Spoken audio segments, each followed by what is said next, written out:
हरिओम नमः शिवाय। ही कथा पाण गुरु कृपा सां हासिल करे रहिया आहियूं। महिरबानी करे गौर ॾेई ॿुधजो। सारो संसार हिकु परमात्मा पैदा कयो आहे ऐं हर चीज़ जो मालिक उहो ई आहे। संदसी ॾिनल पदार्थनि मां जेको मनुष्य पवित्र दिलि श्रद्धा ऐं प्रेम सां कुझु खेसि भोग लॻाए या भॻवान जे नाले अर्पण करे थो, हू भॻवानु चवे थो त मां ॾाढी सिक सां क़बूल करियां थो। खणी हू ॾिनल पदार्थ रुॻो गुल फुल मेवो या जल ई न हुजे। असीं संदसि ॾिनल भोगन पदार्थनि मां खणी केतिरो बि खेसि भॻवान खे अर्पण करियूं या संदसि नाले ते दान पुञ करियूं, त बि इहो सभु सचमुच त पत्थर ऐं फल जे बराबरि ई आहे। छो त हू त असांखे अनेक पदार्थ हर वक़्तु ॾिए पियो। हू त श्रद्धा ऐं प्रेम खे ॾिसे थो ऐं न पदार्थनि जे मुल्क खे। नामदेव जो खीर, धने ॼट जो ॾोॾो ऐं छाछ, शबरी जा झूठा ॿेर, कर्माबाई जी खिचड़ी, सभु प्रेम ऐं सिक सां हुन अंगीकार कया। छो त हिननि श्रद्धा ऐं भक्ति सां खेसि भोग लॻाया हुआ। विदुर भगत जी ज़ाल केलनि जूं खिलूं पे भॻवान कृष्ण खे खारायूं ऐं रुॻो जेको हुन में घर आहे खाइण जी शइ उहो फिटी पे कई। उहो भॻवान जे प्रेम में ॾाढो मोह हुई। भॻवान जे अंदरि हू गुम थी वई। जो भॻवानु संदसि घर में आयो हो, भॻवान खे उन्हनि खिलनि मां एॾो त रस पे आयो जो जॾहिं विदुर घर में आयो ऐं ज़ाल खे इहो उबतो कमु कंदे ॾिसी पाण भॻवान खे जेकी खाइण में अहिड़ी घर हूंदो आहे खाइण वारो, भॻवान खे उहो खाराइण लॻो त भॻवानु चयसि त हे प्यारा, हिननि खिलनि मां मूंखे वधीक सवादु पियो अचे।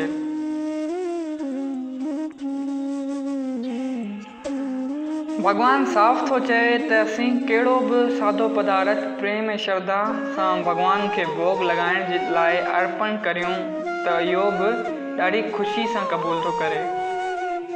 भॻवान जे अनेक पदार्थनि असांखे ॾिना आहिनि, उहे असीं पंहिंजे लाइ सम्झी पिया था खाऊं पीऊं ऐं आनंद माणियूं ऐं कुझु बि परोपकार दान पुण्य ऐं ॿियनि जी शेवा मदद में न था लॻायूं। जेके पदार्थ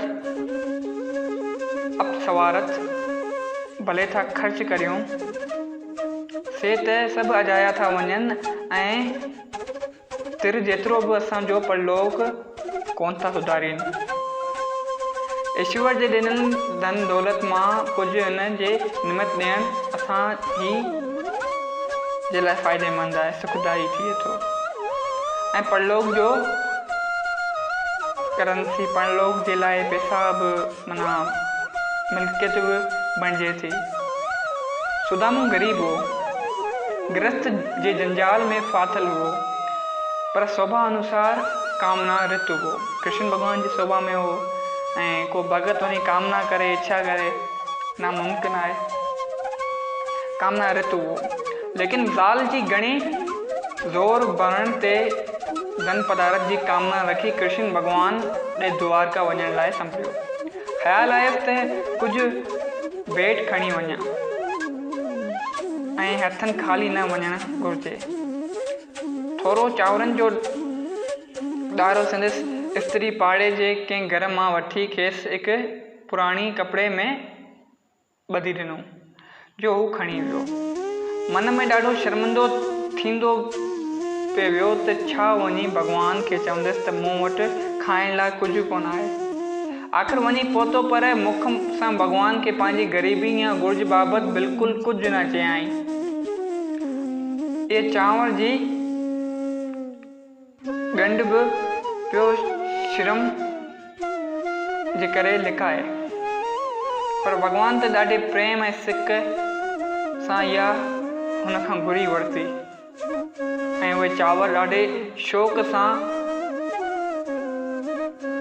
बुक भरे खाइण लॻो, ॼण त अमृत रूप हुआ।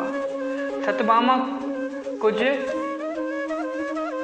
हासी कई, पर भॻवान चयो त ईअं न चओ, ब्राह्मण खे कॾहिं बि निर्धन न सम्झिजे।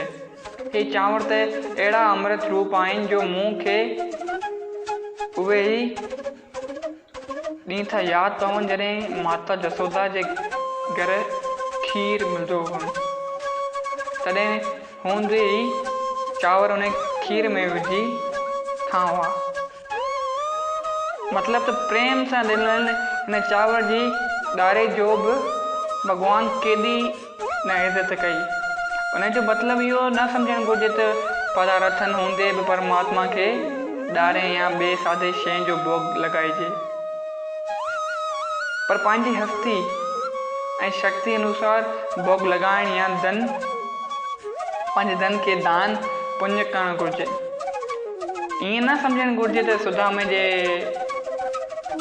चांवर ॾारे में भॻवानु एतिरो ख़ुशि थी वियो त पाण खे बि इहे ई शयूं ॾियणु खपनि।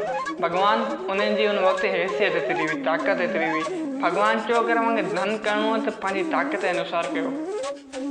चओ जय सिया राम। अगरि हीअ कथा तव्हांखे सुहिणी लॻी, सम्झण में आई त हिन कथा खे पंहिंजनि सां गॾु शेयर कयो। चओ जय सिया राम।